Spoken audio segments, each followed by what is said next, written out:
नमस्कार दोस्तों, स्वागत है आपका हमारे प्यारे से यूट्यूब चैनल के अंदर। दोस्तों आज की इस वीडियो के अंदर हम बात करने वाले हैं यहाँ पे आरपीएफ कांस्टेबल के जो एग्जाम चल रहे हैं 2025 के अंदर, उसके टॉप प्रश्न 80 प्रश्नों के बारे में आज की वीडियो में डिस्कस करने वाले हैं। जीके स्पेशल स्टैटिक पार्ट 2 की ये वीडियो रहने वाली है।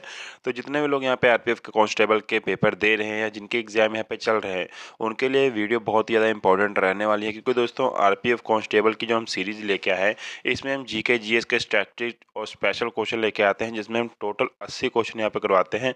हालांकि जितने भी क्वेश्चन हम यहाँ पे लेके आते हैं वो सभी आपके एग्जाम में देखने को मिलते हैं। हालांकि अभी तक जितने भी यहाँ पे एग्जाम हुए हैं उन सभी के अगर एनालिसिस करें जीके जीएस के क्वेश्चन को, वो उन्हीं क्वेश्चन में से हम यहाँ पे क्वेश्चन ढूंढ ढूंढ कर निकालते हैं और उन्हीं प्रश्नों के आपको यहाँ पे आंसर बताते हैं, जिससे कि आपकी जो आरपीएफ कांस्टेबल 2025 का एग्जाम है इसमें कुछ हेल्प मिल सके। तो अभी तक यहाँ पे जितने भी आरपीएफ कांस्टेबल 2025 में एग्जाम हुए हैं उन सभी के निर्धारित यहाँ पे जो एनालिसिस किए गए क्वेश्चन हैं वो आज की वीडियो में हम डिस्कस करने वाले हैं। तो जितने भी लोगों के यहाँ पे आरपीएफ कांस्टेबल के एग्जाम चल रहे हैं या फ्यूचर में यहाँ पे जितने भी लोग यहाँ पे अपना आरपीएफ कांस्टेबल या जितने भी जीके जीएस के क्वेश्चन आने वाले वो इन्हीं टॉपिक्स में से आने वाले हैं। तो जितने भी लोग यहाँ पर किसी भी सरकारी नौकरी की तैयारी कर रहे हैं या उनके यहाँ पे आरपीएफ कांस्टेबल के एग्जाम चल रहे हैं, उन्होंने अपने आरपीएफ कांस्टेबल में जीके जीएस में 35 में से 35 नंबर लेके आने हैं, तो वो लोग इस वीडियो को लास्ट तक जरूर देखिएगा। तो आज की वीडियो हम डिस्कस करेंगे कि किस तरीके से आप भी यहाँ पे आरपीएफ कांस्टेबल 2025 में टॉप 80 प्रश्न करके आ सकते हैं। और साथ ही दोस्तों जीके जीएस के ये स्पेशल एक क्लास होने वाले हैं, तो वीडियो को बिल्कुल भी स्किप मत कीजिएगा, किसी पार्ट को आपने स्किप नहीं करना है। वीडियो को लास्ट तक देखिएगा और एक नोटबुक और पेन जरूर लेके बैठेगा, ताकि आप सभी अपने नोटबुक के ऊपर ये क्वेश्चन को नोट डाउन कर सके। तो चलिए दोस्तों, आपका जैसा समझ लेते हैं, वीडियो को स्टार्ट करते हैं। वीडियो में हम मेन टॉपिक को कवर अप करने वाले हैं। तो जितने भी लोगों के यहाँ पे आरपीएफ कांस्टेबल 2025 के एग्जाम चल रहे हैं वो लोग इस वीडियो को जरूर से देखिएगा। और आने वाली जितने भी सरकारी नौकरियां उन सब में ये प्रश्न पूछे जाते हैं, तो इन प्रश्नों को आप अगर किसी और नए स्टडी के लिए भी रिविजन कर रहे हैं तो प्लीज़ इस वीडियो को लास्ट तक जरूर देखिएगा। चलिए दोस्तों, आज की वीडियो हम डिस्कस करने वाले हैं जो नेक्स्ट टॉपिक वो रहने वाले हैं। दोस्तों आज की वीडियो में हम डिस्कस करेंगे दोस्तों यहाँ पे 1857 की क्रांति के बारे में, मौर्य वंश के बारे में, प्रमुख व्यक्तियों के लोकप्रिय उपनाम के बारे में, संगठन एवं संस्थाओं के बारे में, वायसराय आंदोलन और दिल्ली सल्तनत जैसी 60 टॉपिक के ऊपर आज हम वीडियो में डिस्कस करने वाले हैं। तो इन सभी टॉपिक में से यहाँ पे एग्जाम में क्वेश्चन आपसे पूछे गए हैं। तो जितने भी लोग हमारे इस यूट्यूब चैनल के ऊपर नए आए हैं और वो इन सभी टॉपिक्स को एक बार अच्छे से रीड डाउन कर लीजिएगा, क्योंकि इन्हीं टॉपिक में से आपको क्वेश्चन देखने को मिलने वाले हैं। तो चलिए दोस्तों, आपका जैसे समझ लेते हैं, वीडियो को स्टार्ट करते हैं। पर वीडियो को स्टार्ट करने से पहले आपसे कहना चाहता हूँ कि अगर आप इस यूट्यूब चैनल के ऊपर पहली बार तो इस यूट्यूब चैनल को सब्सक्राइब करके वीडियो को लाइक करना ना भूलिएगा और अपने दोस्तों इस वीडियो को जरूर इस यूट्यूब चैनल को जरूर शेयर कीजिएगा, ताकि उनको भी इस तरह की इन्फॉर्मेटिव वीडियो सबसे पहले मिल सके। और आप किसी भी एग्जाम की तैयारी कर रहे हैं तो आपको जितना भी सिलेबस आता है वो सभी सिलेबस आपको हमारे इस यूट्यूब चैनल के ऊपर देखने को मिलता है। तो इस यूट्यूब चैनल को अभी सब्सक्राइब कर लीजिए, ताकि फ्यूचर में हमारी सभी सरकारी नौकरियों की जितने भी एग्जाम की तैयारी होगी वो आपको इस यूट्यूब चैनल के माध्यम से हो जाएगी। तो चलिए दोस्तों, चलते हैं वीडियो के नेक्स्ट टॉपिक की ओर। चलिए दोस्तों, चलते हैं अपने पहले प्रश्न की तरफ। तो पहला प्रश्न है दोस्तों, ईश्वरी प्रसाद जी को कब फांसी की सजा सुनाई गई थी? तो ईश्वरी प्रसाद जी को जो फांसी की सजा सुनाई गई थी ये हमारी सुनाई गई थी दोस्तों 21 अप्रैल 1857 में। तो 1857 के विद्रोह के बारे में हम यहाँ पे डिस्कस कर रहे थे। तो आप यहाँ पे देखेंगे, यहाँ पर ईश्वरी प्रसाद जी थे, इनको फांसी की सजा कब दी गई थी? तो इनको फांसी की सजा 21 अप्रैल 1857 ईस्वी में दी गई थी। तो पहले का आपका यहाँ पे बी राइट आंसर हो जाएगा। अब बात करेंगे दोस्तों अपने नेक्स्ट टॉपिक की। तो नेक्स्ट प्रश्न है दोस्तों हमारा, वास्तविक रूप में 1857 की क्रांति कहाँ से प्रारंभ की गई थी? तो यहाँ पे पूछा गया है दोस्तों 1857 में जो क्रांति यहाँ पे हुई थी ये किस स्थान से शुरू हुई थी? तो यहाँ पे आपका राइट आंसर हो जाएगा दोस्तों ऑप्शन डी, यानी कि मेरठ से यहाँ पे 1857 की आपकी जो क्रांति शुरू हो चुकी थी। 1857 में आपको यहाँ पे टॉपिक तो बहुत सारे देखने को मिल जाएंगे, अगर आपने इन सभी को नोट डाउन नहीं किया तो आपसे बहुत बड़ी गलती हो जाएगी। आपने पेन कॉपी जरूर लेके बैठिएगा, ताकि इन सभी क्वेश्चनों को एक बारी रीड डाउन कर लीजिएगा। नोटबुक पे आप जैसे लिखते हैं तो आपके माइंड में वो सभी क्वेश्चन बैठते रहते हैं, और जब आप एग्जाम देने बैठते हैं तो ऑटोमेटिकली आपके माइंड में वो क्वेश्चन रिवाइंड होते रहते हैं। तो मैं आपसे प्लीज़ ये बारी रिक्वेस्ट करूँगा कि आप जब भी किसी भी एग्जाम की तैयारी करें या रिवीजन करें तो अपने पास एक नोटबुक और पेन जरूर लेके बैठिएगा। और जिनके पास नोटबुक या पेन नहीं है वो यहाँ पे कमेंट बॉक्स में टाइप किया कीजिएगा, क्योंकि जब भी आप टाइप करते हैं लिखते हैं तो आपसे उसकी रिवीजन और बढ़ती रहती है। तो आपने करना है कि आप कमेंट बॉक्स में जाके क्वेश्चन के आंसर को टाइप करते रहिए, जिससे कि क्या हो कि आपकी एक तरह से रिवीजन भी होती रहे और कमेंट बॉक्स में आपके आंसर भी मैं देख सकूं और आपके जो यहाँ पे हम क्वेश्चन करवाने वाले हैं, इसमें से आप भी कई ये भी देखेंगे कि आप 80 में से कितने क्वेश्चन यहाँ पे सही करके आते हैं। तो इस तरीके से जितने भी लोग यहाँ पे सही क्वेश्चन करेंगे, उनके लिए हम बहुत ही जल्दी यहाँ पे कुछ ऑफर्स लेके आएँगे, जिसमें उनको बहुत सारे लाभ देखने को मिलने वाले हैं। तो आप इसमें ज़रूर कीजिएगा, नोटबुक ज़रूर लेके अपने पास बैठिएगा। अब बात करते हैं अपने नेक्स्ट प्रश्न की। तो नेक्स्ट प्रश्न है दोस्तों यहाँ पर, दिल्ली में 1857 की क्रांति का नेतृत्व किसने किया था? तो दिल्ली में जो यहाँ पे 1857 की क्रांति हुई थी, इसका तो नेतृत्व वो किसने किया था? तो यहाँ पे आपका राइट आंसर हो जाएगा दोस्तों, बहादुर शाह जफर ने। दिल्ली में जो सबसे पहली बार यहाँ पर 1857 की क्रांति शुरू की गई थी, यह बहादुर शाह जफर जी द्वारा शुरू गई थी। तो आपका यहाँ पे सी यहाँ पे राइट आंसर हो जाएगा। तो आई होप दोस्तों आपका तो पूरी वीडियो समझ आ रही होगी। अब बात करते हैं अपने नेक्स्ट प्रश्न की। तो नेक्स्ट प्रश्न है दोस्तों यहाँ पे, 1857 की क्रांति में वास्तविक रूप से दिल्ली के सैनिकों का नेतृत्व किसने किया था? तो 1857 में यहाँ पर जो वास्तविक रूप से दिल्ली सैनिकों का नेतृत्व ये किसने किया था? तो यहाँ पे जो आपका राइट आंसर हो जाएगा दोस्तों, ये होगा बगस्त खान। यानी कि बगस्त खान ने यहाँ पर जो 1857 की का जो नेतृत्व किया था, ये दिल्ली के सैनिकों द्वारा यहाँ पे किया था बगस्त खान ने। यानी कि आपका डी यहाँ पे राइट आंसर हो जाएगा। जो चौथे का आपका डी राइट आंसर हो गया है दोस्तों। अब चलते हैं नेक्स्ट क्वेश्चन की ओर। तो नेक्स्ट क्वेश्चन है दोस्तों यहाँ पे, 1857 की क्रांति में दिल्ली के विद्रोह में कौन से अंग्रेज द्वारा अधिकारी मारा गया था? तो 1857 की क्रांति में दिल्ली का विद्रोह अंग्रेजी मारा गया था, उसका नेम था दोस्तों यहाँ पर निकलसन। तो निकलसन को 1857 की क्रांति में दिल्ली के विद्रोह के दौरान अंग्रेजी शासक को मारा गया था, उसका नाम था दोस्तों निकलसन। तो सी हमारा यहाँ पे राइट आंसर हो जाएगा। इन सभी क्वेश्चनों को नोट डाउन करते रहिए दोस्तों, और कमेंट बॉक्स में भी कमेंट करते रहिए कि आपके कितने क्वेश्चन यहाँ पे सही किए गए हैं। अब चलते हैं अपने नेक्स्ट क्वेश्चन की ओर। तो नेक्स्ट प्रश्न है दोस्तों यहाँ पे, 1857 की क्रांति में दिल्ली के विद्रोह का दमन किस अंग्रेजी अधिकारी ने किया था? तो इन दिल्ली की क्रांति थी, इसके दिल्ली के विद्रोह में किस अंग्रेजी अधिकारी ने यहाँ पे नेतृत्व किया था? तो ये थे हमारे यहाँ पे, आपका राइट आंसर हो जाएगा दोस्तों हडसन ने। हडसन ने यहाँ पे 1857 क्रांति में दिल्ली के विद्रोह का दमन किया था, उसका नाम था दोस्तों हडसन। ये यहाँ पे आपका राइट आंसर हो जाएगा। बात करते हैं अपने नेक्स्ट क्वेश्चन की। तो नेक्स्ट क्वेश्चन है दोस्तों, 1857 की क्रांति में निम्न केंद्रों में से सबसे पहले अंग्रेजों को पूर्ण अधिकार किस पर प्राप्त किया? तो सबसे पहले यहाँ पे प्राप्त करने वाले जो अधिकार थे, वो कहाँ पे इनके स्वीकार किए गए थे दोस्तों? तो यहाँ पे आपका राइट आंसर हो जाएगा दोस्तों दिल्ली में। दिल्ली में सबसे पहले उन्होंने अधिकार अपना हासिल किया था, तो डी आपका यहाँ पे राइट आंसर हो जाएगा। बात करते हैं अपने नेक्स्ट क्वेश्चन की। तो नेक्स्ट क्वेश्चन है दोस्तों, दिल्ली के विद्रोह में पराजित कर देने के बाद अंग्रेजों ने बहादुर शाह जफर को क्या निर्वासित किया था?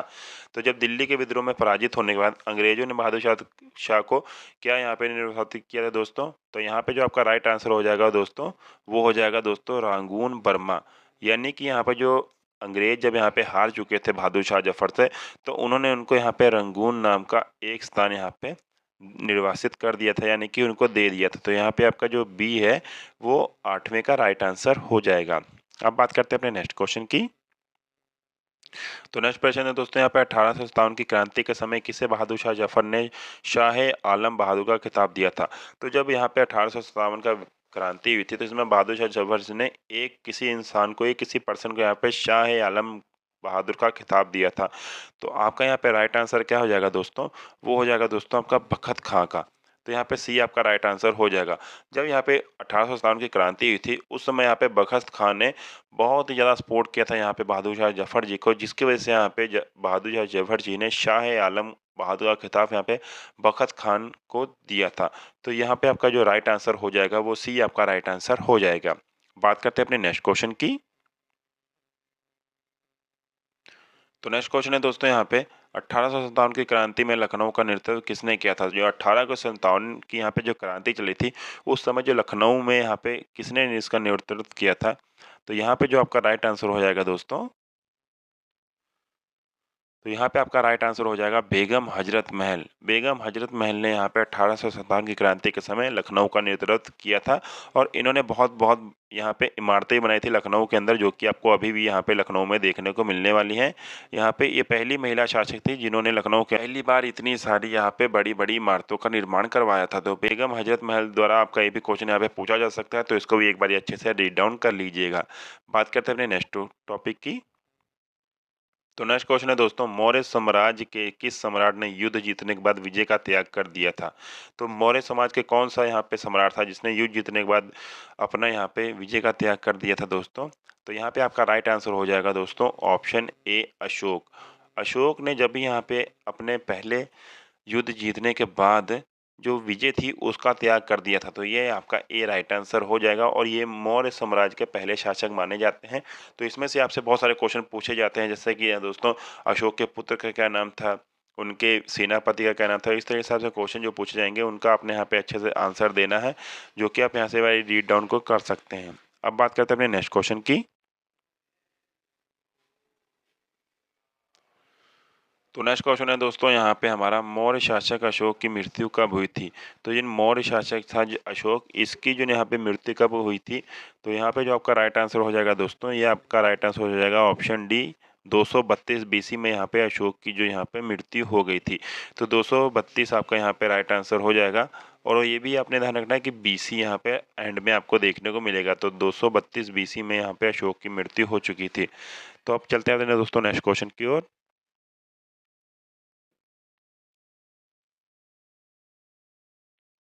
नेक्स्ट क्वेश्चन है दोस्तों यहाँ पे, निम्नलिखित में से किस राज्य ने शासन काल में सांची का महल स्तूप बनवाया था? तो यहाँ पे जो किस राज्य के शासन काल में सांची का स्तूप बना था, यहाँ पे आप देखेंगे दोस्तों, आपको देखने को मिलेगा सांची का स्तूप जो है वो अशोक के राज्यकाल में यहाँ पे देखने को मिला था। तो ऑप्शन ए आपका यहाँ पे राइट आंसर हो जाएगा। जब भी आपसे क्वेश्चन पूछा जाएगा कि सांची का स्तूप का निर्माण किस वर्ष से स्टार्ट किया गया, किस सम्राट के वंश के स्थापक से स्टार्ट किया गया, तो आपका राइट आंसर यहाँ पे अशोक हो जाएगा। तो ये आपका यहाँ पे राइट आंसर हो जाएगा।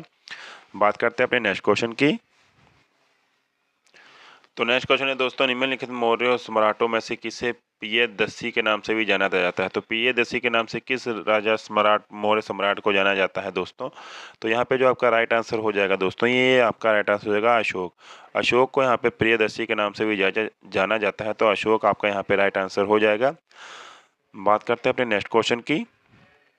तो नेक्स्ट क्वेश्चन है दोस्तों यहाँ पे, निम्नलिखित में से किस मौर्य राजा ने धम्म की अवधारणा को लोकप्रिय बनाया था? तो यहाँ पे मौर्य राजा कौन सा था जिसने कि धम्म की अवधारणा को लोकप्रिय बनाया था? तो उसका नाम होगा दोस्तों अशोक। तो ए यहाँ पे आपका राइट आंसर हो जाएगा। हालांकि अशोक ने बहुत सारे ऐसे काम किए थे जिसकी वजह से उसकी मौर्य राज्य के अंदर बहुत सारी और भी उपाधियां आपको देखने को मिलेंगी। तो मौर्य राज्य के अंदर जितनी उपाधि यहाँ पे बताई गई हैं वो यहाँ पे आपको अशोक द्वारा ज़्यादा देखने को मिलेंगी। तो ऐसे में आपका ए राइट आंसर हो जाएगा। बात करते हैं अपने नेक्स्ट क्वेश्चन की।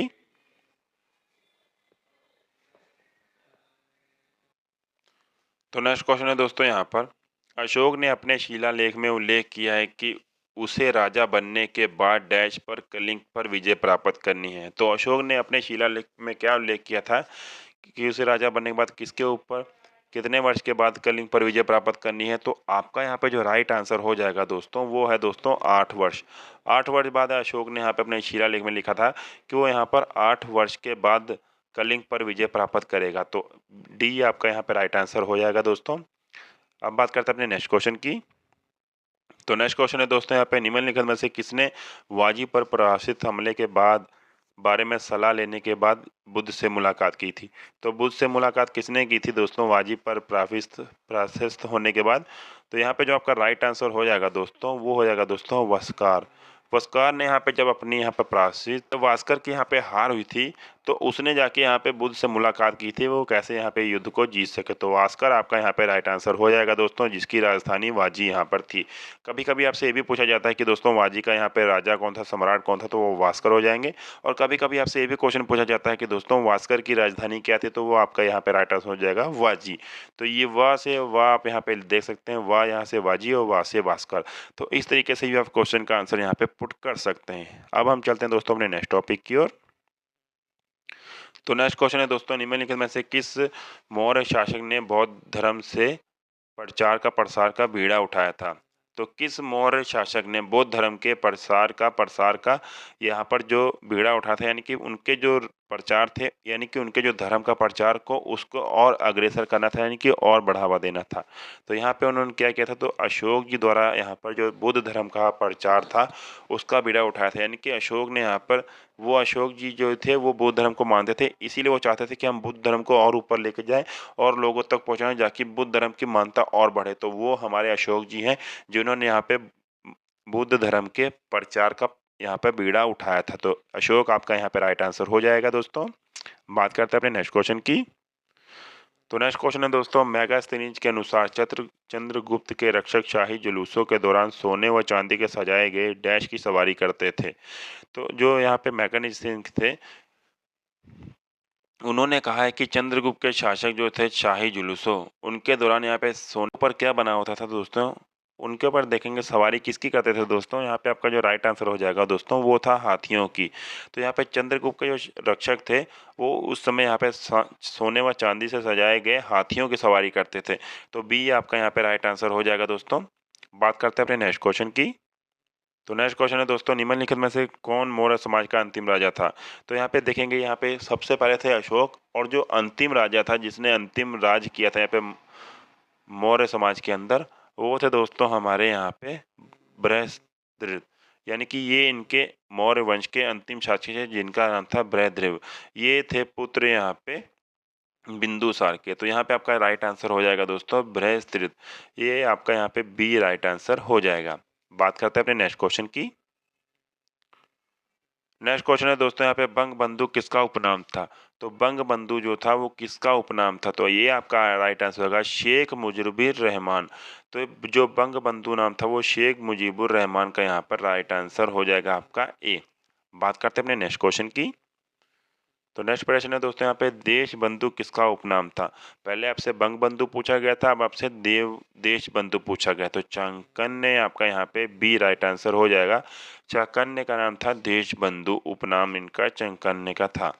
तो बी आपका राइट आंसर हो जाएगा दोस्तों। बात करते हैं अपने नेक्स्ट क्वेश्चन की। तो नेक्स्ट प्रश्न है दोस्तों, दीनबंधु उपनाम से निम्न में से किसे जाना जाता था। तो यहाँ पे दीनबंधु नाम से जो जाना जाता था वो था हमारे दोस्तों, आप देखेंगे आपका राइट आंसर जो यहाँ पे हो जाएगा वो होगा दोस्तों सी एफ एड्रेच। सी एफ एड्रेच को दीनबंधु के उपनाम से भी जाना जाता था। तो डी आपका यहाँ पे राइट आंसर हो जाएगा।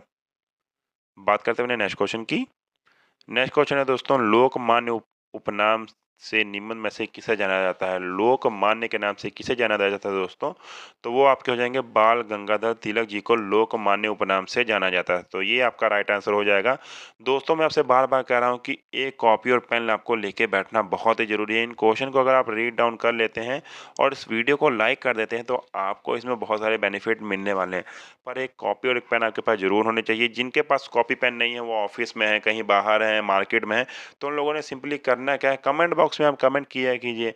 कमेंट बॉक्स में आप कमेंट करते हैं तो आपसे रिवीजन और बढ़ती है। तो मैं आपसे बार बार इतनी सजेशन करना चाहता हूँ कि जितने भी क्वेश्चन हम अपने इस यूट्यूब चैनल पर आपको करवाते हैं, कॉपी या पेन के ऊपर नोट डाउन किया कीजिए। कॉपी पेन नहीं है आप कहीं बाहर, तो प्लीज़ कमेंट बॉक्स में टाइप कीजिएगा। टाइप करने का टाइम तो आपके पास होता ही है, आप उन्हें कमेंट बॉक्स में टाइप किया कीजिए, जिससे कि आपकी रिवीजन और इंक्रीज हो सके और आप यहाँ पे 35 में से 35 नंबर लेके आ सकें।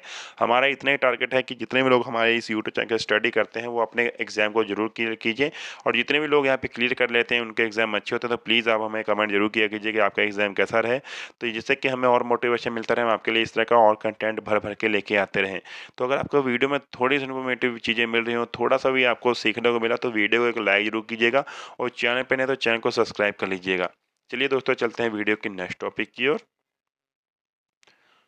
तो नेक्स्ट प्रश्न है दोस्तों यहाँ पे हमारा कि लोकनायक उपनाम से निम्न में से किसे जाना जाता है। तो लोकनायक के उपनाम से किसे जाना जाता है दोस्तों, तो ये आपका राइट आंसर हो जाएगा जयशंकर नारायण। जयशंकर नारायण जी को यहाँ पर लोकनायक के नाम से भी जाना जाता था। तो लोकनायक आपका यहाँ पे हो जाएंगे जयशंकर जयप्रकाश नारायण जी। तो यहाँ पे आपका 25वें का राइट आंसर हो जाएगा डी।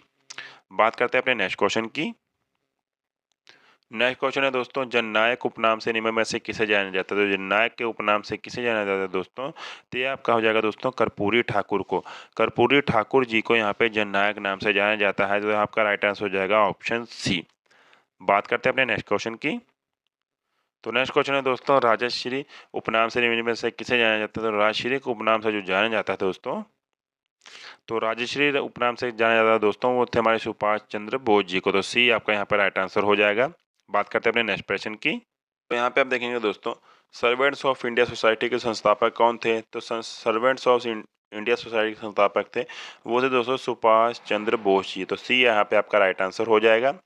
बात करते हैं अपने नेक्स्ट क्वेश्चन की। तो नेक्स्ट क्वेश्चन है दोस्तों, आज़ाद हिंद फौज का गठन किसके द्वारा किया गया था? तो आज़ाद हिंद फौज का जो गठन था वो यहाँ पे किया गया था दोस्तों हमारा रास बिहारी बोस जी द्वारा, जो कि यहाँ पे 1942 ईस्वी में किया गया था। यहाँ पे रास बिहारी बोस जी द्वारा किया गया था आज़ाद हिंद फौज का गठन। अब हम चलते हैं अपने नेक्स्ट क्वेश्चन की ओर। बात करते हैं अपने नेक्स्ट प्रश्न की। तो अखिल भारतीय खिलाफत कमेटी का गठन किसके द्वारा किया गया था? तो अखिल भारतीय खिलाफत जो कमेटी था, इसका गठन किसके द्वारा किया गया था? तो ये आपका राइट आंसर हो जाएगा दोस्तों यहाँ पर ऑप्शन सी, यानी कि ये किया गया था दोस्तों मोहम्मद अली और शौकत अली। अखिल भारतीय खिलाफत कमेटी का गठन यहाँ पे मोहम्मद अली और शौकत अली दोनों के द्वारा किया गया था, यानी कि सी आपका राइट आंसर यहाँ पे हो जाएगा। अब हम चलते हैं अपने नेक्स्ट क्वेश्चन की ओर। नेक्स्ट क्वेश्चन है दोस्तों, तो नेक्स्ट क्वेश्चन है दोस्तों, अखिल भारतीय हिंदू महासभा की स्थापना किसने की थी? तो जो अखिल भारतीय हिंदू महासभा थी, इसकी संस्थापना करने वाले थे दोस्तों यहाँ पे मदन मोहन मालवीय, यानी कि जो अखिल भारतीय कमेटी के संस्थापक थे वो थे मदन मोहन मालवीय। तो यहाँ पे आपका डी राइट आंसर हो जाएगा दोस्तों। अब हम चलते हैं अपने नेक्स्ट क्वेश्चन की ओर। तो नेक्स्ट क्वेश्चन है दोस्तों, भारतीय महाराष्ट्रीय संघ इंडियन एसोसिएशन के संस्थापक कौन थे? तो भारतीय राष्ट्रीय संघ के जो संस्थापक थे उनका नाम था दोस्तों यहाँ पे सुरेंद्र नाथ बनर्जी, जिन्होंने यहाँ पे 1883 ईस्वी में यहाँ पे भारतीय राष्ट्रीय संघ की स्थापना की थी सुरेंद्र नाथ बनर्जी द्वारा। यहाँ पे 1883 में आपसे ये भी आप नोट डाउन करके चल सकते हैं, यानी कि बी आपका राइट आंसर यहाँ पे हो जाएगा दोस्तों। बात करते हैं अपने नेक्स्ट क्वेश्चन की। तो नेक्स्ट क्वेश्चन है दोस्तों, निम्नलिखित में से कौन सी क्रांतिकारी संगठन नौजवान भारत सभा के संस्थापक में से एक है जिनकी स्थापना 1926 ईस्वी में की गई थी? तो यहाँ पे जो आपका राइट आंसर हो जाएगा दोस्तों ऑप्शन ए, भगत सिंह द्वारा की गई थी। तो यहाँ से आपसे अगर पूछा जाए कि क्रांतिकारी संगठन नौजवान भारत सभा के संस्थापक कौन थे, तो वो थे भगत सिंह, और संस्थापना इसकी कब हुई थी? 1926 ईस्वी में इसकी संस्थापना की गई थी। तो ये आपका राइट आंसर हो जाएगा ऑप्शन ए। बात करते हैं अपने नेक्स्ट क्वेश्चन की। तो नेक्स्ट क्वेश्चन है दोस्तों, यहाँ पे निम्नलिखित में से कौन सा संगठन भारत के बाहर स्थापित किया गया था? यानी कि कौन सा ऐसा संगठन था जिसको बाहर से भारत यहाँ पर संगठन संस्थापित किया गया था? तो वो था दोस्तों ईस्ट इंडिया एसोसिएशन। इस ईस्ट इंडिया एसोसिएशन को यहाँ पर भारत के बाहर जाके स्थापित किया गया था। तो बी आपका यहाँ पे राइट आंसर हो जाएगा। बात करते हैं अपने नेक्स्ट क्वेश्चन की। तो नेक्स्ट क्वेश्चन है दोस्तों, यहाँ पे 1870 में भारतीय सुधार संघ के संस्थापक कौन थे? तो जो भारतीय सुधार संघ के संस्थापक थे, इनका नाम आपको यहाँ पे देखने को मिल जाएगा। वो थे दोस्तों केशव दास सेन। केशव दास सेन ने 1870 ईस्वी में भारतीय सुधार संघ के संस्थापक का रोल अदा किया था। तो ऑप्शन बी आपका राइट आंसर हो जाएगा दोस्तों। देखते ही देखते हम लोग यहाँ पे 40 नंबर क्वेश्चन पे आ चुके हैं दोस्तों। देखते देखते हमने यहाँ पे 40 क्वेश्चन को पास कर लिया है। तो आप यहाँ पे कमेंट बॉक्स में बताइए कि आपने 40 में से कितने क्वेश्चन का यहाँ पे राइट आंसर दिया है, ताकि आपकी जो स्टडी है उसको हम और मजबूत करवा सकें, और जब भी आप एग्जाम हॉल में एग्जाम देने पहुंचें तो आपका जो यहाँ पे स्टडी हो, आपका जो एग्जाम देने की तैयारी हो, बहुत ही ज़्यादा एक्टिव यहाँ पे हो सकी हो। तो आई होप दोस्तों अगर 40 में से कुछ ना कुछ तो बहुत ही अच्छे यहाँ पे आंसर आपने दिए होंगे। तो जितने भी क्वेश्चन का आपने राइट आंसर दिए उनका बारी कमेंट बॉक्स में जरूर कमेंट कर दीजिएगा, ताकि हमें पता लग सके कि हमारे स्टूडेंट अभी कितनी तैयारी करके रख चुके हैं और कितनी तैयारियां और आगे करने वाले हैं। तो हम देखेंगे 40 में से आपने कितने राइट आंसर किए हैं। तो जिन लोगों ने अभी तक 40 क्वेश्चन के बिल्कुल राइट आंसर किए वो प्लीज़ कमेंट बॉक्स में कमेंट जरूर कीजिएगा। तो देखते ही देखते 40 क्वेश्चन पास हो चुके हैं। अब हम चलते हैं अपने नेक्स्ट क्वेश्चन की ओर। नेक्स्ट प्रश्न है दोस्तों, यहाँ पे भारत में पहली जनगणना किसके शासनकाल में 1872 ईस्वी में करवाई गई थी? तो ये आपका राइट आंसर हो जाएगा दोस्तों ऑप्शन ए, लॉर्ड मेयो द्वारा। अब आपसे दोस्तों पूछा जाए कि जो यहाँ पे पहली जनगणना हुई थी, ये तो आपकी पहले किसके शासनकाल में हुई थी? लॉर्ड मेयो के शासनकाल में। और आपका यहाँ पे एक और आंसर हो चुका है, वर्ष 1872 में यहाँ पे पहली जनगणना की गई थी। अगर आपसे पूछा जाए कि पहली जनगणना कब की गई थी, तो आपके माइंड में जो क्वेश्चन रहेगा वो रहेगा दोस्तों कब की गई थी? तो यहाँ पे आपका राइट आंसर हो जाएगा दोस्तों 1872 में। तो प्रश्न में से ही आपको आंसर देखने को मिल जाते हैं। तो आपका जो इसका आंसर हो जाएगा, एक तो शासनकाल लॉर्ड में, और कब कराई गई थी? 1872 में। तो ये आपका 41 नंबर का ये ऑप्शन ए राइट आंसर हो जाएगा दोस्तों। अब बात करते हैं अपने नेक्स्ट क्वेश्चन की। तो नेक्स्ट प्रश्न है दोस्तों, लॉर्ड लिटन के सशस्त्र अधिनियम कब पारित किया गया था? जो ये लॉर्ड लिटन थे, इसका जो शस्त्र अधिनियम कब पारित किया गया था दोस्तों? ये किया गया था 1878 में, यानी कि बी आपका राइट आंसर हो जाएगा। लॉर्ड लिटन को आप एक बार ट्राई करके चल सकते हैं, बहुत सारे क्वेश्चन इनसे द्वारा पूछे जाते हैं। तो लॉर्ड लिटन के जो शस्त्र अधिनियम का पारित किया गया था, ये 1878 में आपका किया गया था। अब बात करते हैं अपने नेक्स्ट क्वेश्चन की। बात करते हैं दोस्तों, भारत में संस्थाई स्वशासन का जनक किसे माना जाता है? तो भारत में संस्थानीय स्वशासन का जो जनक माना जाता है दोस्तों, वो आपका राइट आंसर हो जाएगा दोस्तों लॉर्ड रिपन का। तो लॉर्ड रिपन को स्थानीय स्वशासन का जनक माना जाता है। तो ऑप्शन ए आपका राइट आंसर हो जाएगा। बात करते हैं अपने नेक्स्ट क्वेश्चन की। तो नेक्स्ट क्वेश्चन है दोस्तों, यहाँ पे भारतीय राष्ट्रीय कांग्रेस की स्थापना किस वायसराय के काल में एक प्रमुख घटना है? यानी कि जब भारतीय राष्ट्रीय कांग्रेस की स्थापना की गई थी, ये किस कार्यकाल की प्रमुख घटना माना जाता है दोस्तों? तो यहाँ पे जो आपका राइट आंसर हो जाएगा दोस्तों, ये हो जाएगा लॉर्ड डफरिन के। लॉर्ड डफरिन के शासन काल में वायसराय के कार्यकाल के अंदर यहाँ पे भारतीय राष्ट्रीय कांग्रेस की स्थापना की गई थी। तो ये लॉर्ड डफरिन आपका यहाँ पे बी राइट आंसर हो जाएगा। बात करते हैं अपने नेक्स्ट क्वेश्चन की। तो नेक्स्ट क्वेश्चन है दोस्तों, लॉर्ड कर्जन निम्न में से किसे घटना से संबंधित है? तो जब लॉर्ड कर्जन के काल में कौन सा यहाँ पे घटना हुई थी जो बहुत ही प्रमुख मानी जाती है दोस्तों? तो ये आपका आंसर हो जाएगा दोस्तों बंगाल का विभाजन। लॉर्ड कर्जन ने यहाँ पर बंगाल के विभाजन का यहाँ पे एक संदेश जारी किया गया था, जिसकी वजह से 1905 में बंगाल का विभाजन किया गया था लॉर्ड कर्जन के कहने पर। तो अगर आपसे पूछा जाए कि लॉर्ड कर्जन ने क्या किया था, तो यहाँ पे लॉर्ड कर्जन ने 1905 में बंगाल का विभाजन किया था। हालांकि आपको 19 से 5 में बहुत सारे आपको प्रश्न देखने को मिलेंगे, जो कि हम अपनी रिसेंटली वीडियो के अंदर लेके आने वाले हैं। और एग्जाम में भी आपसे 1905 में होने वाले विद्रोह, होने वाले जो यहाँ पे जितने भी प्रमुख घटनाएं थे, उन सब के बारे में पूछा जाता है। तो 1905 के ऊपर हम बहुत ही जल्दी वीडियो लेके आएंगे। हालांकि अभी जो एग्जाम के एनालिसिस द्वारा यहाँ पे जो क्वेश्चन चल रहे हैं, उसकी हम पूरी की पूरी सीरीज आपके सामने लेके आने वाले हैं। तो एग्जाम में जितने भी यहाँ पे क्वेश्चन पूछे जाते हैं, उन सभी के एनालिसिस पे क्वेश्चन हम आपसे करवाने वाले हैं। तो जितने भी लोगों का यहाँ पे आरपीएफ का कांस्टेबल का एग्जाम चल रहे हैं, या वो तैयारियां कर रहे हैं, या वो किसी भी सरकारी नौकरी की तैयारी कर रहे हैं, वो इस जीके जीएस को वीडियो अगर देख लेते हैं पूरा लास्ट तक, तो लोग, मैं 100% दावा करता हूँ कि एग्जाम को 100% क्रैक करके आने वाले हैं। अब हम बात करते हैं अपने नेक्स्ट क्वेश्चन की। तो नेक्स्ट क्वेश्चन है दोस्तों, क्रांतिकारी खुदीराम बोस को फांसी दिए जाने के समय किस वायसराय का शासनकाल था? यानी कि ये क्रांतिकारी थे खुदीराम बोस जी, जब इनको फांसी दी गई थी तो उस समय कौन सा वायसराय का शासनकाल था दोस्तों? तो यहाँ पे आपका जो 46वें का राइट आंसर हो जाएगा दोस्तों, वो है दोस्तों ऑप्शन ए लॉर्ड मीटो द्वितीय का। एक थे लॉर्ड मीटो फर्स्ट, एक थे लॉर्ड मीटो द्वितीय। तो लॉर्ड मीटो द्वितीय के द्वारा यहाँ पे खुदीराम बोस को फांसी देने की सजा सुनाई गई थी, जो कि एक क्रांतिकारी थे। अब हम चलते हैं अपने नेक्स्ट क्वेश्चन की ओर। तो नेक्स्ट क्वेश्चन है दोस्तों, प्रथम विश्व युद्ध 1914 से 1911 के समय भारत के गवर्नर जनरल कौन थे? तो जब यहाँ पे पहला युद्ध हुआ था, और पहला युद्ध भी आप देख सकते हैं 1911 से लेकर 1914 तक यहाँ पे हुआ था, यानी कि 3 साल का ये विश्व युद्ध माना गया था। तो इस समय जो गवर्नर जनरल कौन थे यहाँ पर? तो ये थे दोस्तों लॉर्ड हार्डिंग द्वितीय। लॉर्ड हार्डिंग द्वितीय, यानी कि ऑप्शन डी आपका राइट आंसर हो जाएगा। लॉर्ड हार्डिंग द्वितीय के समय यहाँ पे प्रथम विश्व युद्ध हुआ था, जो कि 1911 से लेकर 1914 तक हुआ था। अब हम चलते हैं अपने नेक्स्ट क्वेश्चन की ओर। नेक्स्ट क्वेश्चन है दोस्तों, जलियांवाला बाग हत्याकांड किस वायसराय के काल में हुआ था?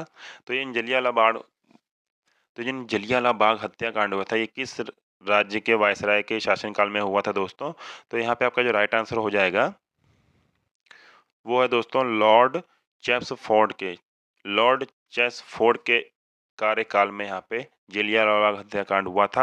और अगर आपसे ये पूछा जाए कि जलियांवाला बाग हत्याकांड कहाँ पे हुआ था, तो आप प्लीज़ ये वाला आंसर मुझे कमेंट बॉक्स में बता सकते हैं कि यहाँ पे जो जलियांवाला हत्याकांड हुआ था, ये कहाँ पर हुआ था।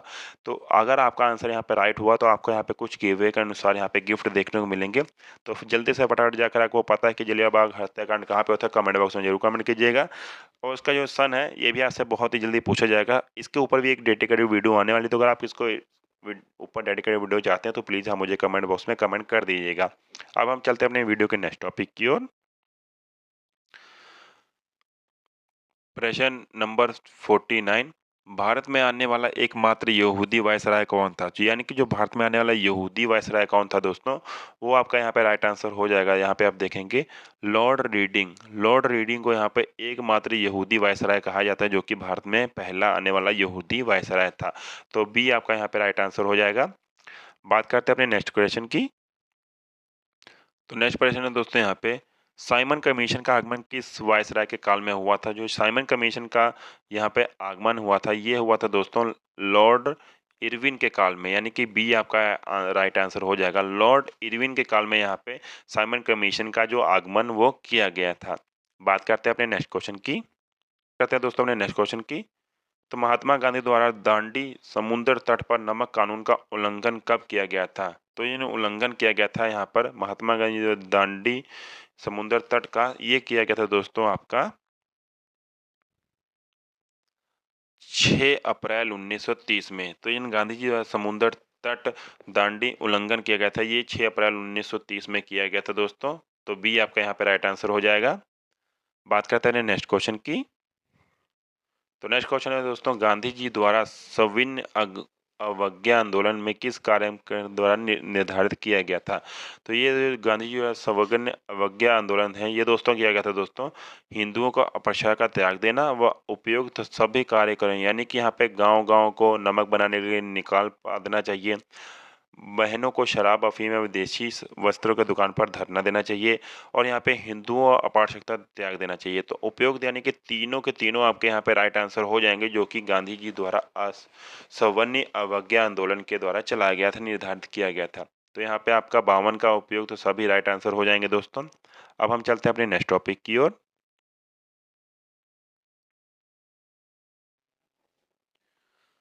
बात करते हैं दोस्तों अपने नेक्स्ट प्रश्न की। तो लंदन में ब्रिटिश समाज सम्राट द्वारा प्रथम गोलमेज सम्मेलन का उद्घाटन कब किया गया था? तो लंदन में जो ब्रिटिश समाज द्वारा यहाँ पे प्रथम गोलमेज का स्थापना सम्मेलन का उद्घाटन कब किया गया था दोस्तों? तो यहाँ पे जो आपका राइट आंसर हो जाएगा दोस्तों, ये हो जाएगा 12 नवंबर 1930 में। 12 नवंबर 1930 में लंदन में ब्रिटिश सम्राट द्वारा प्रथम गोलमेज का उद्घाटन किया गया था। तो आपका आंसर हो जाएगा दोस्तों यहाँ पे 12 नवंबर 1930 में। तो ये आपका यहाँ पे राइट आंसर हो जाएगा दोस्तों। अब हम चलते हैं दोस्तों अपने नेक्स्ट टॉपिक की ओर। तो नेक्स्ट वीडियो है दोस्त तो नेक्स्ट क्वेश्चन है दोस्तों हमारा यहाँ पे, गांधी इरविन समझौता कब हुआ था?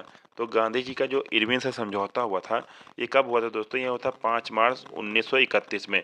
हालांकि आपसे यहाँ पे सन और जब डेट है बहुत सारे ऐसे पूछे जाते हैं, तो मैं आपसे फिर से वाली रिक्वेस्ट करता हूँ कि आप एक नोटबुक के ऊपर इन सभी सन को जरूर याद कर लीजिएगा। इन सभी होने वाले जब यहाँ पे समझौते हुए थे, इन सभी यहाँ पे नोट डाउन कर लीजिएगा, यानी कि 5 मार्च 1931 में आपका यहाँ पे ए राइट आंसर हो जाएगा, गांधी इरविन समझौता हुआ था। अब हम चलते हैं अपने नेक्स्ट प्रश्न की ओर। तो नेक्स्ट प्रश्न है दोस्तों यहाँ पे, द्वितीय गोलमेज सम्मेलन में कांग्रेस का प्रतिनिधित्व किसके द्वारा किया गया था? तो यहाँ पे जब द्वितीय यानी कि दूसरा गोलमेज सम्मेलन हुआ था, ये किस कांग्रेस प्रतिनिधि द्वारा किया गया था दोस्तों? तो यहाँ पे आपका राइट आंसर हो जाएगा दोस्तों महात्मा जी द्वारा। तो सी आपका राइट आंसर हो जाएगा। महात्मा जी द्वारा यहाँ पे गोल मेज सम्मेलन के कांग्रेस प्रतिनिधि का यहाँ पे नेतृत्व किया गया था। तो महात्मा गांधी जी हमारा यहाँ पे राइट आंसर हो जाएंगे। बात करते हैं अपने नेक्स्ट क्वेश्चन की। तो नेक्स्ट क्वेश्चन है दोस्तों हमारा यहाँ पे, तृतीय गोलमेज सम्मेलन का आयोजन कब किया था? यहाँ पे देखिएगा, पहले प्रथम पूछा गया था, फिर सेकंड पूछा गया, अब यहाँ पे तृतीय पूछा गया है। तो तृतीय यहाँ पे गोलमेज सम्मेलन का यहाँ पर जो उद्घाटन किया गया था, आयोजन किया गया था दोस्तों, ये आपका किया गया था यहाँ पर दोस्तों 17 नवंबर 1932 में। पहला यहाँ पे देखेंगे दोस्तों आपको यहाँ पे 19 नवंबर 1931 में, फिर 32 में, यानी कि एक साल बाद ही आपका यहाँ पे कर दिया गया था। तो 17 नवंबर 1932 यहाँ पे आपका राइट आंसर हो जाएगा प्रश्न नंबर 56 का। अब बात करते हैं अपने नेक्स्ट क्वेश्चन की। तो नेक्स्ट प्रश्न है दोस्तों हमारा, अखिल भारतीय कांग्रेस के अधिवेशन में भारत छोड़ो प्रस्ताव कब पारित किया गया था? तो यहाँ पे अखिल भारतीय कांग्रेस ने अपने जो अधिवेशन में भारत छोड़ो का प्रस्ताव कब यहाँ पे पारित किया गया था? तो आप यहाँ पे देखेंगे ये किया गया था 8 अगस्त 1942 में। तो ये आपका यहाँ पे राइट आंसर हो जाएगा दोस्तों। बात करते हैं अपने नेक्स्ट प्रश्न की। तो यहाँ पे पूछेंगे दोस्तों, भारत छोड़ो आंदोलन का कारण क्या था? भारत छोड़ो आंदोलन का जो कारण था वो क्या रखा गया था दोस्तों? यहाँ पे देखोगे दोस्तों, क्रिप्स कमीशन में सफलता व निराशा का प्रवस्था का वातावरण, साथ ही वर्मा में भारतीयों के प्रति अमान्य व्यवहार, और यहाँ पे शोचनीय आर्थिक स्थिति में शासन में अंधविश्वास, यानी कि उपरोक्त सभी कारण थे कि यहाँ पे भारत छोड़ो आंदोलन का ये कारण बने थे। तो आपका यहाँ पे उपरोक्त यानी कि डी आपका यहाँ पे राइट आंसर हो जाएगा दोस्तों। बात करते हैं अपने नेक्स्ट प्रश्न की। तो नेक्स्ट प्रश्न है दोस्तों, महात्मा गांधी ने अहमदाबाद में मूल मिल मजदूरों की सफल हड़ताल का नेतृत्व किस वर्ष किया था? महात्मा गांधी जी ने एक अहमदाबाद में एक मूल मजदूरों के लिए जो हड़ताल की थी ये किस वर्ष यहाँ पे की गई थी? तो दोस्तों यहाँ पे जो आपका राइट आंसर हो जाएगा वो हो जाएगा 1918 में। महात्मा गांधी जी ने अहमदाबाद में 1918 में मूल मजदूरों के लिए यहाँ पे एक हड़ताल की गई थी, वो की गई थी यहाँ पे 1918 में, यानी कि बी आपका यहाँ पे राइट आंसर हो जाएगा दोस्तों। बात करते हैं अपने नेक्स्ट क्वेश्चन की। तो नेक्स्ट प्रश्न है दोस्तों, यहाँ पे सरकार के विरुद्ध शुरू किए गए खेड़ा सत्याग्रह के नेता कौन थे? तो सरकार ने एक यहाँ पे युद्ध यानी कि सत्याग्रह यहाँ पे शुरू किया गया था, उसका नाम था दोस्तों खेड़ा सत्याग्रह। तो उसका जो नेतृत्व यानी कि नेता उस समय के कौन थे दोस्तों? वो थे दोस्तों हमारे महात्मा गांधी जी। तो ये आपके राइट आंसर हो जाएगा दोस्तों। यानी कि आप देखेंगे महात्मा गांधी जी द्वारा भी यहाँ पे बहुत सारे सत्याग्रह, हड़ताल और यहाँ पे जो मार्च चलाए गए थे, जैसे कि डांडी मार्च चलाया था दोस्तों। उसके बाद इन्होंने एक खेड़ा सत्याग्रह किया, फिर उन्होंने मूल मजदूरों के लिए एक हड़ताल भी की। तो ऐसे में जितने भी यहाँ पे सरकार के विरुद्ध किए गए काम थे वो महात्मा गांधी जी द्वारा किए थे कि भारत को एक आज़ाद देश बनाने के लिए। तो महात्मा गांधी जी का इसमें बहुत ही बड़ा हाथ है। और इसमें आप देख सकते हैं कि महात्मा गांधी जी की इसीलिए यहाँ पे नोटों के ऊपर फोटो भी छपाई जाती है। तो महात्मा गांधी जी हमारे यहाँ पे राइट आंसर हो जाएंगे सत्याग्रह के लिए। अब बात करते हैं अपने नेक्स्ट क्वेश्चन की। तो नेक्स्ट प्रश्न है दोस्तों, दिल्ली सल्तनत का शासक कब शुरू हुआ था? तो दिल्ली सल्तनत का जो शासन है ये कब शुरू हुआ था? तो यहाँ पे आप देखेंगे दोस्तों आपका राइट आंसर हो जाएगा 1206 में। तो जो 1206 में दिल्ली सल्तनत का यहाँ पे शासन चालू हो गया था। तो 1206 आपका यहाँ पे राइट आंसर हो जाएगा, ऑप्शन सी आपका यहाँ पे राइट आंसर हो जाएगा। बात करते हैं अपने नेक्स्ट प्रश्न की। तो नेक्स्ट प्रश्न है दोस्तों हमारा, किस शासक ने चांदी का टका व तांबे का जीतल दो मुद्राएं चलाई थी? तो किस शासक के काल में यहाँ पे चांदी का टका और तांबे का जीतल दो मुद्राएं चलाई गई थी दोस्तों? तो यहाँ पे आपका राइट आंसर हो जाएगा दोस्तों इल्तुतमिश द्वारा। इल्तुतमिश ने अपने शासन के दौरान चांदी का टका व तांबे का चीतल की दो मुद्राएं जलाई थी, वो थे हमारे इल्तुतमिश। तो यहाँ पे ए आपका राइट आंसर हो जाएगा दोस्तों। ये दिल्ली सल्तनत यानी कि दिल्ली शासक के यहाँ पे प्रश्न चल रहे हैं। तो यहाँ पे जो चांदी का टका और तांबे का जीतल ये दो मुद्राएं इल्तुतमिश द्वारा यहाँ पे चलाई गई थी। तो ऑप्शन ए आपका यहाँ पे राइट आंसर हो जाएगा। बात करते हैं दोस्तों अपने नेक्स्ट क्वेश्चन की। तो नेक्स्ट प्रश्न है दोस्तों, किसने चालीसा दल का स्थापन कर दिया था? तो यहाँ पे जो चालीसा दल थी एक चलाई गई थी, उसको यहाँ पे किसने समाप्त किया था दोस्तों? वो आपका हो जाएगा राइट आंसर बी बलबन। यानी कि बलबन द्वारा यहाँ पे चालीसा दल का स्थापन किया गया था। तो बलबन आपका यानी कि बी आपका यहाँ पे राइट आंसर हो जाएगा दोस्तों। दिल्ली सल्तनत में ऐसे आपसे बहुत सारे क्वेश्चन पूछे जाते हैं। तो अगर आप चाहते हैं कि दिल्ली सल्तनत में ऐसे आपको डिटेल्ड वीडियो हम टॉपिक लेके आए, तो उसके लिए आपको मेरे कमेंट बॉक्स में कमेंट करना पड़ेगा। और जितने भी लोग अभी तक इस वीडियो के ऊपर लास्ट तक बने हैं उन लोगों ने वीडियो को लाइक नहीं किया तो वीडियो को लाइक करके अपने दोस्तों इस वीडियो को जरूर शेयर कीजिएगा, ताकि आने वाले जितने भी एग्ज़ाम होने वाले हैं सरकारी, उन सभी की अपडेट, जितने भी आने वाले सरकारी एग्ज़ाम होने वाले हैं उन सभी के सभी टॉपिक इसी वीडियो में से पूछे जाते हैं। तो एनालिसिस किए गए जितने भी प्रश्न हैं वो आपके मैं लेके आया हूँ। तो इन सभी प्रश्नों को नोट डाउन कीजिएगा, अपने दोस्तों का इस वीडियो को जरूर शेयर कीजिएगा, ताकि ज़्यादा से ज़्यादा लोगों तक ये नॉलेज पहुँच सके, वो जितने भी एग्ज़ाम की तैयारी कर रहे हैं उसमें सफल हो सकें। अब बात करते हैं अपने नेक्स्ट प्रश्न की। तो नेक्स्ट प्रश्न है दोस्तों यहाँ पर, किसने फारसी त्यौहार नवरोज की शुरुआत भारत में की थी? तो एक जो फारसी त्यौहार मनाया जाता है जो कि नवरोज में मनाया जाता है, फारसी त्यौहार है जिसका नाम है नवरोज, वो भारत में शुरुआत किसने की थी? तो आपका राइट आंसर हो जाएगा दोस्तों यहाँ पर बलबन ने। बलबन ने फारसी त्यौहार नवरोज की जो शुरुआत की थी ये भारत में की थी। तो बलबन यहाँ पे आपका राइट आंसर हो जाएगा दोस्तों। और अगर आपसे पूछा जाए कि कौन सा फारसी त्यौहार कौन सा है, तो एक है जो यहाँ पे फारसी त्यौहार है उसका नाम है नवरोज। नवरोज यहाँ पे फारसी त्यौहार है जो कि भारत में जिसकी शुरुआत बलबन द्वारा की गई थी। तो बी आपका यहाँ पे राइट आंसर हो जाएगा दोस्तों। क्वेश्चन में से ही आपसे बहुत सारे क्वेश्चन ऐसे बन जाते हैं जो कि आपको एग्जाम में से पूछे जा सकते हैं। तो आप जितने भी क्वेश्चन यहाँ पे करते हैं उनके बारे में एनालिसिस जरूर कर लीजिएगा। इस तरीके से आप एग्जाम में 100% जीके जीएस में कभी भी फेल नहीं हो पाएंगे। तो मेरा आपसे दावा है कि अगर आप इस तरह से क्वेश्चन बना के चलते हैं, अपने माइंड से आप किसी क्वेश्चन के आंसर निकाल लेते हैं, तो आप 100% हर एग्जाम को क्लियर आउट कर सकते हैं। तो यहाँ पे बी आपका राइट आंसर हो जाएगा। अब हम चलते हैं अपने वीडियो के नेक्स्ट क्वेश्चन की ओर। तो नेक्स्ट क्वेश्चन है दोस्तों, मोहम्मद बिन तुगलक अपनी राजधानी दिल्ली से कहाँ ले गया था? जो मोहम्मद बिन तुगलक था ये अपनी राजधानी दिल्ली से कहाँ ले गया था? तो मोहम्मद बिन तुगलक अपनी राजधानी दिल्ली से दौलताबाद ले गया था। तो बी आपका यहाँ पे राइट आंसर हो जाएगा। तो यहाँ पे आपका बी राइट आंसर हो जाएगा। मोहम्मद बिन तुगलक अपनी राजधानी दिल्ली से दौलताबाद ले गया था। अब बात करते हैं अपने नेक्स्ट प्रश्न की। तो नेक्स्ट प्रश्न है दोस्तों, किस सुल्तान ने दान दक्षिणा के बारे में काफ़ी ध्यान दिया और एक विभाग दीवान पर खैरात की स्थापना की थी? तो कौन सा ऐसा सुल्तान था जिसने दान दक्षिणा यानी कि लोगों को में दान बांटना के ऊपर काफ़ी ध्यान दिया था और एक विभाग दीवान खैरात के ऊपर भी स्थापना की गई थी? तो आपका राइट आंसर हो जाएगा दोस्तों ऑप्शन ए, फिरोज शाह तुगलक। तो फिरोज शाह तुगलक ने दान दक्षिणा के ऊपर काफ़ी ध्यान दिया था और एक विभाग भी यहाँ पे इन्होंने के द्वारा चालू किया गया था जिसका नाम था दीवान खैरात खैरात।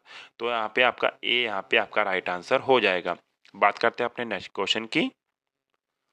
तो नेक्स्ट प्रश्न है दोस्तों,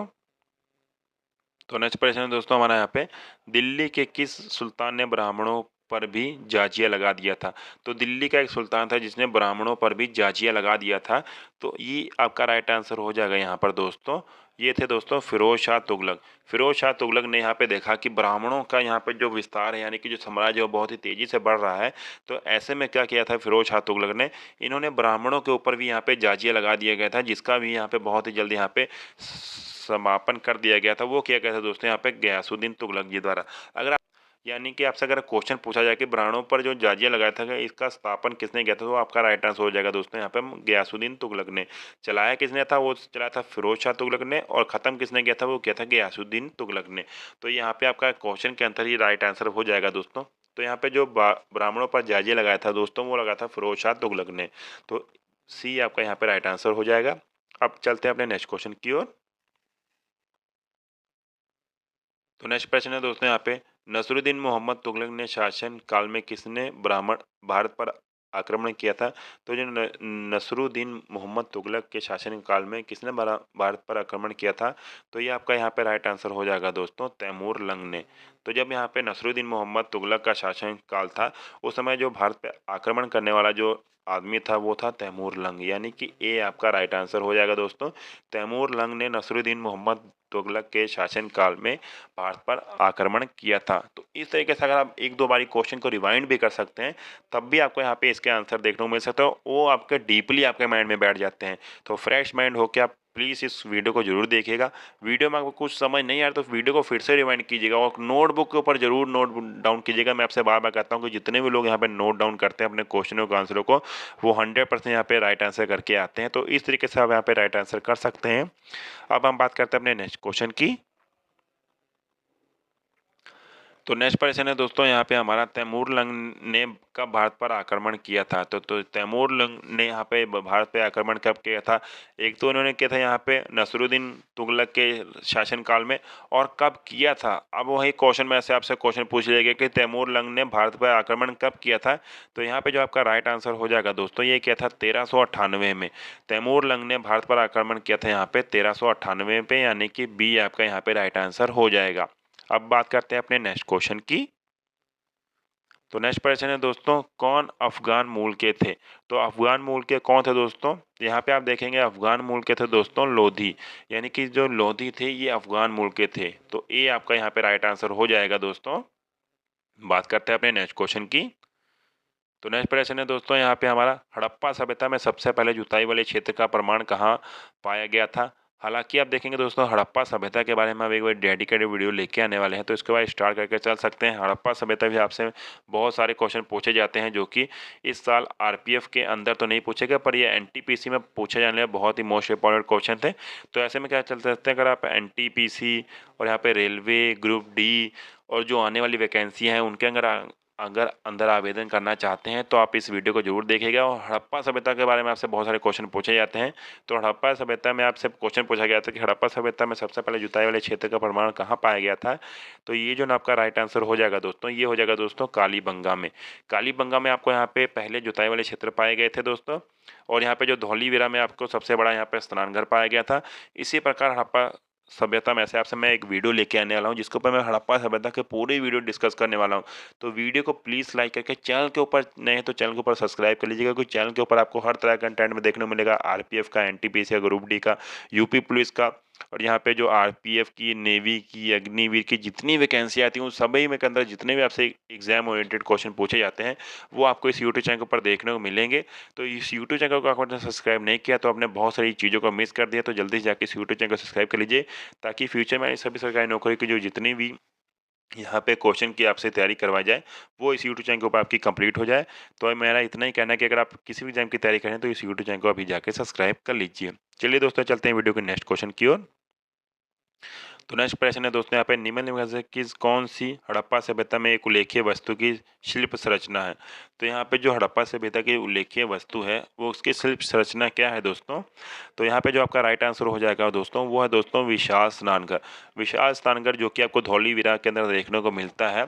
तो ये रहा दोस्तों आपका विशाल स्नानघर। इसकी जो शिल्प संरचना है ये की गई थी दोस्तों हड़प्पा सभ्यता की उल्लेखीय वास्तु के अंदर। तो विशाल स्नानघर आपका राइट आंसर हो जाएगा ऑप्शन बी। अब बात करते हैं अपने नेक्स्ट क्वेश्चन की। तो नेक्स्ट प्रश्न है दोस्तों यहाँ पे निम्नलिखित में से किस स्थल से हड़प्पा काल के आरंभ के किलेबंदी के प्रमाण मिलते हैं। तो यहाँ पे कौन सा स्थान ऐसा है जहाँ पे हड़प्पा काल के आरंभ में किलेबंदी के प्रमाण मिलते हैं। तो ये आपका यहाँ पे राइट आंसर हो जाएगा दोस्तों। आप देखेंगे आपका राइट आंसर यहाँ पर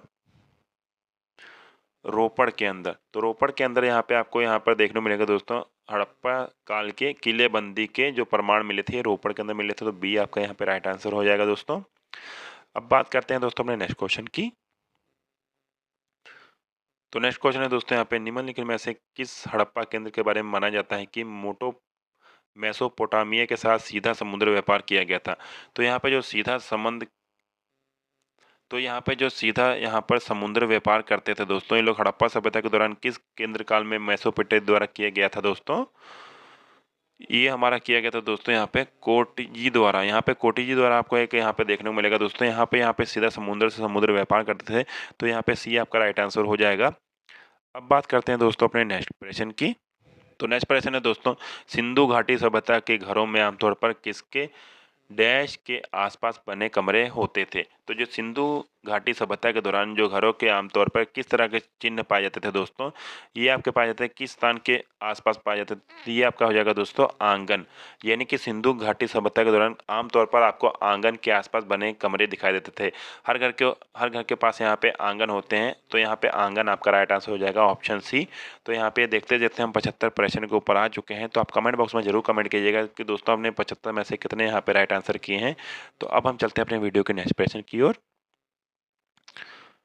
तो यहाँ पे जो हमारा नेक्स्ट प्रश्न है दोस्तों निम्न में से किसके द्वारा सूरकोटटा नामक हड़प्पा संस्कृति के स्थल की खोज की थी। तो यहाँ पे देखेंगे सूरकोटटा नामक ये आपको सूरकोटटा नामक ये पहला आपको यहाँ पे ऐसा शहर देखने को मिलेगा जो साल से पूछा गया है। क्योंकि बहुत सारे मैंने ऐसे वीडियो को एनालिसिस किया है जिसमें आपसे यही सिर्फ पूछा जाता है कि यहाँ पे आपसे धोलावीरा, कालीबंगा, लोथल और यहाँ पे जो ऐसे नाम देखने को मिलते हैं जिनका यहाँ पे खोज की गई थी और उनके उपनाम जिन्होंने उनकी खोज की थी वो देखने को मिलेंगे। पर ये ऐसा क्वेश्चन है जिसको आप पहले यहाँ पे देख रहे होंगे और जिन लोगों ने इस क्वेश्चन को यहाँ पे पहले देखा हो कमेंट बॉक्स में जरूर कमेंट कीजिएगा कि ये स्थान का नाम आपने पहली बार ही सुना है। अब आप देखेंगे दोस्तों यहाँ पे सूरकोटटा नामक हड़प्पा संस्कृति के स्थल की खोज किसने की थी दोस्तों। तो यहाँ पे जो आपका राइट आंसर हो जाएगा दोस्तों वो है दोस्तों दयाराम साहनी जी ने। दयाराम साहनी जी ने यहाँ पे खोज की थी किसकी वो खोज की थी सूरकोटटा नामक हड़प्पा संस्कृति के स्थल की। यहाँ पे हालांकि इन्होंने और भी बहुत सारी स्थानों की खोज की है उसके ऊपर हम डेडिकेटेड वीडियो लेके आने वाले हैं। तो बी आपका यहाँ पे राइट आंसर हो जाएगा। सूरकोटटा नामक हड़प्पा संस्कृति स्थल की खोजना की थी यहाँ पे दयाराम साहनी जी ने। अब बात करते हैं अपने नेक्स्ट प्रश्न की। तो नेक्स्ट प्रश्न है दोस्तों निम्नलिखित में से कौन सा हड़प्पा स्थल अफगानिस्तान में स्थित है। तो ऐसा कौन सा स्थल है जो कि यहाँ पे अफगानिस्तान में स्थित है दोस्तों। तो यहाँ पे आपका जो राइट आंसर हो जाएगा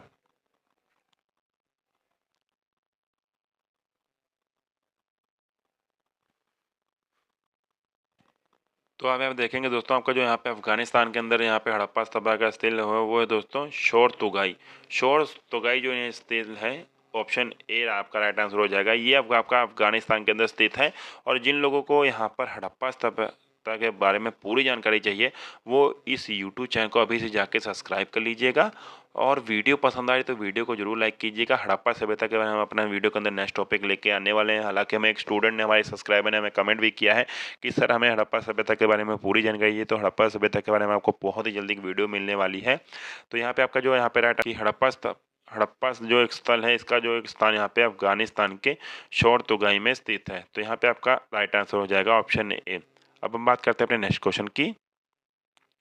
तो नेक्स्ट प्रश्न है दोस्तों, निम्न में से किस हड़प्पा कालीन स्थल में सूचना पट का अभिलेख मिला का साक्ष्य मिला है? यानी कि एक ऐसी स्थान था जहाँ हड़प्पा कालीन स्थल था, वहाँ पे सूचना पट, यानी कि सूचना पट का मतलब ये होता है कि जैसे कि हमारे ऊपर कोई बोर्डिंग लगी थी, जब स्कूल जाते हैं तो स्कूल में एक नोटिस बोर्ड लगा होता है, वहाँ पे यानी कि कल छुट्टी होती है, कोई भी नोटिस देना होता है तो उसके ऊपर ऐसे लिख देते हैं कि ये आपका नोटिस बोर्ड है, उसके ऊपर आपको देखने को लिखा होगा।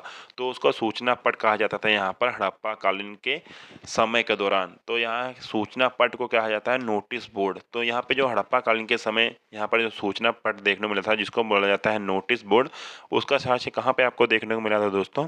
तो ये आपका राइट आंसर हो जाएगा दोस्तों धौलीवीरा के अंदर।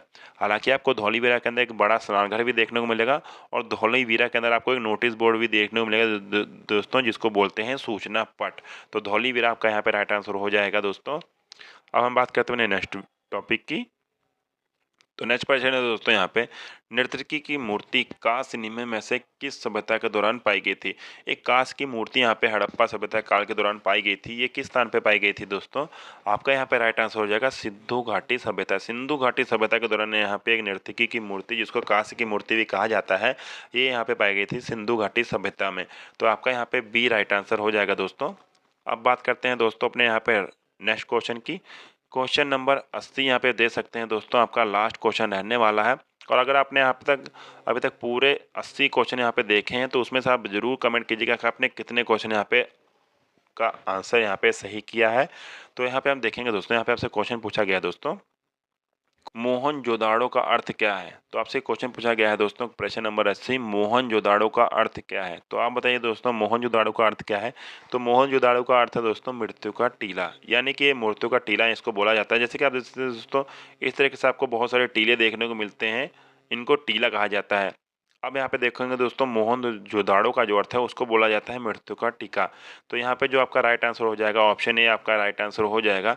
मृत्यु के टीले को मोहनजोदाड़ो कहा जाता है। तो मोहनजोदाड़ो का से पूछा जाए तो इसका राइट आंसर हो जाएगा दोस्तों मृत्यु का टीला। तो इस तरीके से आप यहाँ पे देखते देखते 80 क्वेश्चन हमने पूरे कर लिए दोस्तों। आप देखेंगे दोस्तों आपके यहाँ पे 80 में से कितने राइट आंसर आते हैं। और जिन लोगों ने इस वीडियो पूरा लास्ट तक देखा और 80 के 80 क्वेश्चन को यहाँ पे पूरा नोट ऑन अपने नोटबुक के ऊपर किया है, उन लोगों के लिए बेस्ट ऑफ लक जिनके एग्जाम यहाँ पे आने वाले हैं। दोस्तों मैं आपसे इतना ही कहना चाहूँगा कि अगर आप हमारे इस यूट्यूब चैनल के ऊपर नए हैं तो इस यूट्यूब चैनल को सब्सक्राइब कर लीजिएगा। और साथ ही साथ दोस्तों अगर आप एग्जाम की तैयारी कर रहे हैं तो अगर आप यहाँ से प्रिपरेशन करते हैं तो आप 100% इसके अंदर पास होंगे। और साथ ही साथ दोस्तों जितने भी लोगों के एग्जाम है उनको मैं बहुत सारी शुभकामनाएं दे देता हूँ कि एग्जाम को अच्छे से कीजिएगा। रिवीजन आप करते रहिएगा, रिवीजन आप जब भी करेंगे तो आपके जितने भी आने वाले एग्जाम होंगे, जितने भी NTPC, group D, UP police, Indian navy और जितने भी आने वाले एग्जाम हैं उन सबके अंदर ये क्वेश्चन आपसे पूछे जाते हैं। तो अगर आप इन सभी क्वेश्चन के अगर आप अच्छे से रिवीजन कर लेते हैं तो 35 में से 35 नंबर आप जरूर लेके आएंगे। और जितने भी लोग के यहाँ पे एग्जाम होते हैं प्लीज़ मुझे कमेंट बॉक्स में कमेंट कीजिएगा कि हमने जितने भी क्वेश्चन यहाँ पे आपसे करवाए उसमें कितने क्वेश्चन आपसे यहाँ पे आपके एग्जाम के अंदर आए थे। तो जितने भी लोगों ने यहाँ पे नोटबुक के ऊपर डाउन किया है उनके लिए बहुत ही अच्छी बात होने वाली है। और जितने लोगों ने नोट डाउन नहीं किया वो कमेंट बॉक्स में कमेंट कर दीजिएगा कि कितने क्वेश्चन आपके राइट आए हैं। अगर आपको जिस भी टॉपिक के ऊपर नेक्स्ट वीडियो चाहिए तो प्लीज़ आप मुझे कमेंट बॉक्स में कमेंट कर सकते हैं। मैं आपको लिए उसी टॉपिक के ऊपर उसी तरह की वीडियो लेके आऊँगा। जीके जीएस के हम यहाँ पे सारे कंप्लीट डिटेल टॉपिक लेके आते रहते हैं। तो नेक्स्ट हमारी जो वीडियो होने वाली है वो होगी यहाँ पे हमारी सिंधु घाटी सभ्यता के ऊपर, जो कि यहाँ पे खोज कब हुई थी, इसका जितने भी यहाँ पे टॉपिक आएंगे उस सभी टॉपिक को हम यहाँ पे कवर अप करने वाले हैं। तो जितने भी लोग हमारे यूट्यूब चैनल के ऊपर पहली बार आए हैं वो इस वीडियो को लाइक करके चैनल को सब्सक्राइब कर लीजिएगा, ताकि आने वाले भविष्य में आपको जितने भी एग्जाम आने वाले सरकारी उन सभी का अपडेट आपको सबसे पहले मिलता रहे। और साथ ही साथ जितने क्वेश्चन यहाँ पे पूछे जाएंगे जीके जीएस स्टैटिक जीके के अंदर सभी के सभी हम अपने इस यूट्यूब चैनल पर क्लियर करेंगे। तो आई होप दोस्तों को वीडियो पसंद है, वीडियो पसंद है वीडियो को लाइक कर देना और चैनल पर चैनल को सब्सक्राइब करके बेल वाले आइकन पर कर दीजिएगा प्रेस, ताकि फ्यूचर में आने वाले सभी आपको जितने भी प्रश्न पूछे जाते हैं जीके के अंदर उन सभी का आपको यहाँ पे आंसर मिल सके। दोस्तों आज की वीडियो में इतना ही, मिलते हैं नेक्स्ट वीडियो में, तब तक के लिए धन्यवाद।